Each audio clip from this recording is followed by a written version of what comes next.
Assalamualaikum warahmatullahi wabarakatuh. Perkenalkan, nama saya Nur Akila, NIM 2004 075 12007.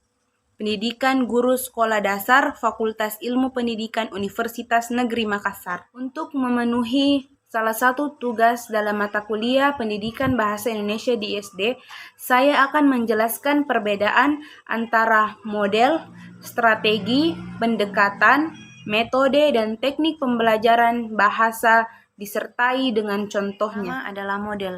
Model merupakan sebuah gambaran proses pembelajaran yang disusun secara sistematis berdasarkan berbagai prinsip atau teori belajar, digunakan untuk mengorganisir pengalaman belajar agar tujuan pembelajaran itu dapat tercapai. Contohnya model pembelajaran kontekstual dan model pembelajaran berbasis masalah atau PMB. Contoh lainnya yaitu suatu contoh bentuk pembelajaran yang tergambar dari awal hingga akhir yang disajikan secara khas oleh seorang guru di kelas.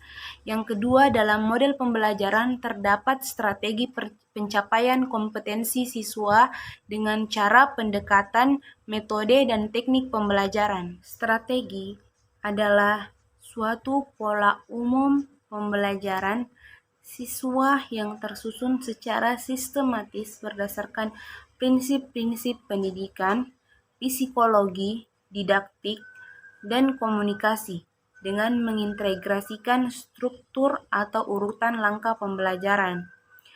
Pembelajaran metode, pembelajaran media pembelajaran atau alat peraga, pengelolaan kelas, evaluasi, dan waktu yang diperlukan agar siswa dapat mencapai tujuan-tujuan pembelajaran secara efektif dan efisien.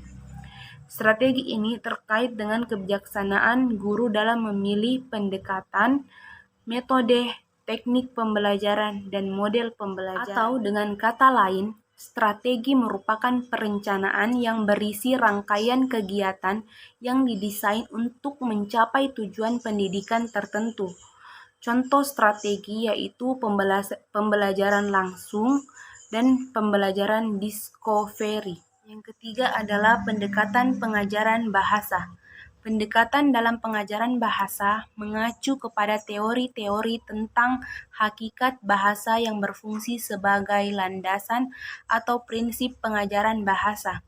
Artinya, teori tentang hakikat bahasa mengacu pada karakteristik bahasa, unsur-unsur bahasa, serta fungsi dan pemakaiannya sebagai media komunikasi dalam suatu masyarakat. Misalnya, pendekatan struktural bahwa bahasa terdiri atas kaidah fonologis, morfologis, sintaksis, dan semat. Dengan kata lain, pendekatan adalah titik tolak atau sudut pandang terhadap proses pembelajaran.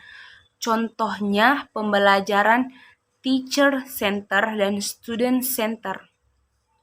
Yang keempat adalah metode pengajaran bahasa. Metode dalam pengajaran bahasa berarti perencanaan secara menyeluruh untuk menyajikan pelajaran bahasa secara sistematis. Metode bersifat prosedural. Artinya, penerapan suatu metode dalam mengajarkan bahasa mesti melalui langkah-langkah yang teratur dan bertahap. Misalnya, menyusun rencana pembelajaran, menyajikan materi, dan mengevaluasi hasil dan proses pembelajaran. Dengan kata lain, metode merupakan upaya mengimplementasikan rencana yang sudah disusun dalam kegiatan nyata untuk mencapai tujuan secara optimal. Contohnya metode ceramah, diskusi, dan tanya jawab. Yang kelima adalah teknik pengajaran bahasa. Teknik pengajaran bahasa mengacu pada implementasi perencanaan pengajaran di depan kelas. Dengan kata lain, teknik pembelajaran adalah cara-cara konkret yang dipakai saat proses pembelajaran berlangsung. Guru dapat berganti-ganti teknik pembelajaran meskipun dalam koridor metode yang sama.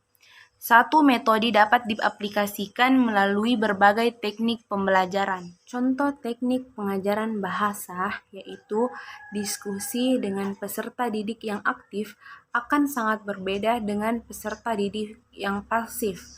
Meskipun metode yang digunakan sama yaitu diskusi, namun tekniknya berbeda. Penjelasan dari saya. Mohon maaf bila ada salah-salah kata. Assalamualaikum warahmatullahi wabarakatuh. Terima kasih.